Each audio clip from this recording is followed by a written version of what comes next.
Hello everyone, मैं हूं मोनिका। आप सभी को जय जिनेंद्र। आज हम बनाने जा रहे हैं सर्दियों की एक बहुत ही खास और स्वादिष्ट मिठाई, तिली की पट्टी, जो मार्केट से लेकर घर तक बहुत ज़्यादा पसंद की जाती है।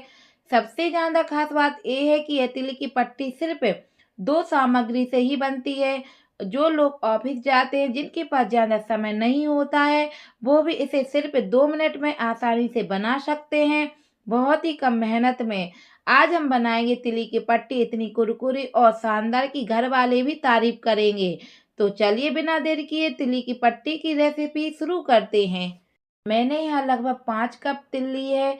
आप अपने घर के सदस्यों के हिसाब से कम या ज़्यादा मात्रा ले सकते हैं। अब हम एक पैन लेंगे।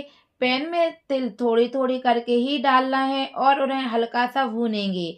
तिल को इतना ही भूनना है कि उनका रंग ना बदले, बस उसकी कड़वाहट निकल जाए। जैसे ही हल्की सी खुशबू आने लगी तो गैस बंद कर दें।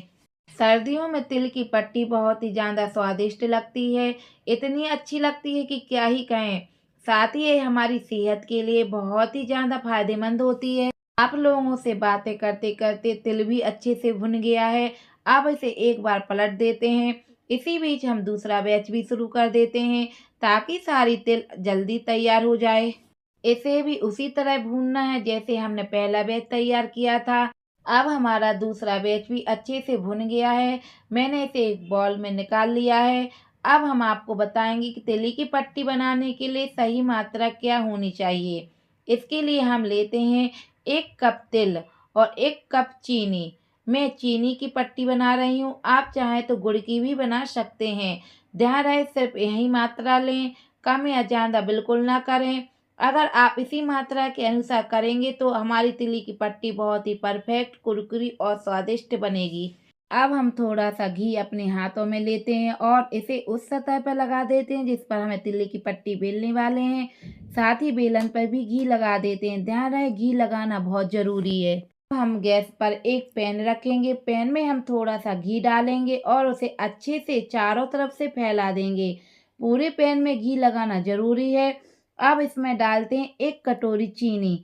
चीनी को भी अच्छे से चारों तरफ से फैलाएंगे ताकि वह पूरी तरह से पिघल जाए और एक समान हो। अब हम गैस को मीडियम फ्लेम पर ही काम करेंगे। अगर इसे तेज आंच पर करेंगे तो हमारी चीनी जल सकती है, इसलिए हमेशा मीडियम फ्लेम पर ही काम करें। जैसे ही चीनी धीरे धीरे पिघलने लगे तो इसे हल्की हाथ से थोड़ा थोड़ा चलाइए। ध्यान रहे इसे ज़्यादा मत चलाइए, बस हल्की हाथ से ही हिलाते रहें। जैसे ही चीनी अच्छी तरह से मेल्ट हो जाए तो तुरंत इसमें 1 कटोरी तिल डाल दें। तिल डालते समय इसे बहुत जल्दी जल्दी चलाएं ताकि चीनी और तिल अच्छी तरह से मिक्स हो जाए। आप लोग देख सकते हैं कि हम इसे कितनी तेज़ी से चला रहे हैं। ध्यान रहे आपको भी इसे बहुत जल्दी जल्दी चलाना है, लेकिन ध्यान रहे इसे लो फ्लेम पर ही चलाना है। अब हम उस सतह पर जहाँ हमें पट्टी बेलना है, सबसे पहले थोड़ा सा तिल डालेंगे ताकि बेलते समय पट्टी चिपके नहीं। फिर अब हम पैन में जो हमारा चीनी और तिल मिक्स किया था उसे भी अब डाल देंगे। इसके बाद ऊपर से थोड़ी सी तिल डालेंगे ताकि वो चिपके नहीं। अब हम तिल पट्टी को अपने हाथों से पहले एक समान गोल शेप में सेट करेंगे। इसके बाद इसे बेलन से ऐसे बेलेंगे कि पट्टी ना ज़्यादा मोटी हो ना ज़्यादा पतली हो। और ध्यान रहे पट्टी को हल्के टाइट हाथों से लगातार बेलते रहना है, बीच में रुकना नहीं है, ताकि पट्टी अच्छे से सेट हो जाए और देखने में सुंदर लगे।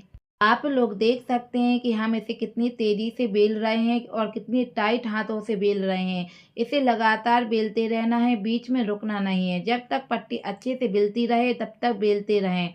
जैसे ही पट्टी थोड़ी सी पतली हो जाए और हल्की सी आवाज़ आने लगे तो समझ लीजिए पट्टी बिल्कुल सही बन रही है।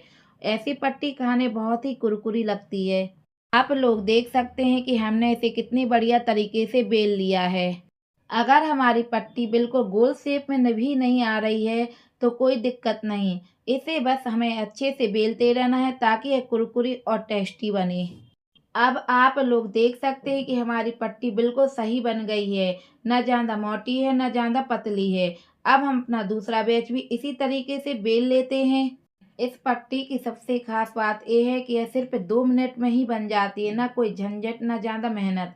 अगर किसी के पास समय नहीं है और अचानक कुछ रखना है तो ये पट्टी आप तुरंत बनाकर रख सकते हैं और खाने में तो यह बहुत ही ज़्यादा टेस्टी लगती है। आप लोग देख सकते हैं कि हम दूसरी पट्टी भी उसी तरीके से बिल्कुल टाइट हाथों से बेल रहे हैं। इसी तरह से हम सारी पट्टियाँ बनाकर तैयार कर लेंगे। सबसे अच्छी बात ये है कि थोड़ी-सी सामग्री में बहुत सारी पट्टियाँ बन जाती हैं और खाने में इतनी कुरकुरी बनती है कि हम आपको बता भी नहीं सकते। आप लोग देख सकते हैं ये हमारी तिली की पट्टी पूरी तरह से बन चुकी है। अब हम चाकू की मदद से इसमें निशान लगाएँगे। निशान लगाने से क्या होता है, जब हम पट्टी तोड़ते हैं तो यह बर्फ़ी की तरह एक समान आकार में टूटती है।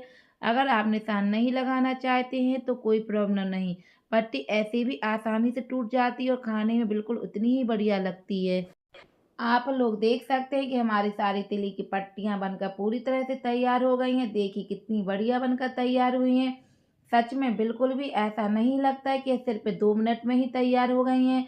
सबसे अच्छी बात ये है कि सर्दियों में खाने में ये बहुत ही ज़्यादा स्वादिष्ट लगती हैं। आप इन्हें किसी भी समय खा सकते हैं और अगर आप व्रत में हो, तो व्रत में भी आराम से ले सकते हैं। अब हम आपको एक पट्टी तोड़ कर दिखा रहे हैं। देखिए कितनी बढ़िया कुरकुरी और खस्ता बनी है। बिल्कुल पापड़ की तरह आसानी से टूट रही हैं। कुछ लोग कहते हैं कि घर की तिली की पट्टी नहीं बनती, कभी जम जाती है तो कभी बिगड़ जाती है। लेकिन आप देख सकते हैं कि सिर्फ 2 मिनट में कितनी सारी पट्टियाँ हम घर पर बना सकते हैं। अब मार्केट से लाने की कोई ज़रूरत नहीं है। घर पे बनी ये पट्टियाँ मार्केट वाली से भी ज़्यादा अच्छी हैं। अगर आप घर पर बनाएंगे तो घर के सब आपकी बहुत तारीफ करेंगे। इसलिए मकर संक्रांति पर ज़रूर घर पर बनाइए, सब खुश रहेंगे तो आप भी खुश। अगर आपको हमारी तिली की पट्टियाँ की रेसिपी पसंद आई हो तो इसे घर पर ज़रूर ट्राई करें। अगर आप सोच रहे हैं शायद इतनी अच्छी नहीं बनेंगी, तो ऐसा बिल्कुल भी नहीं है। जैसा वीडियो में दिखाया गया यह बनाना बहुत आसान है। ट्राई करने के बाद कमेंट बॉक्स में हमें ज़रूर बताइए कि आपकी पट्टियाँ कैसी बनी। और अगर वीडियो पसंद आया है तो लाइक शेयर करना मत भूलिए। हम मिलते हैं अगली वीडियो में। Bye bye.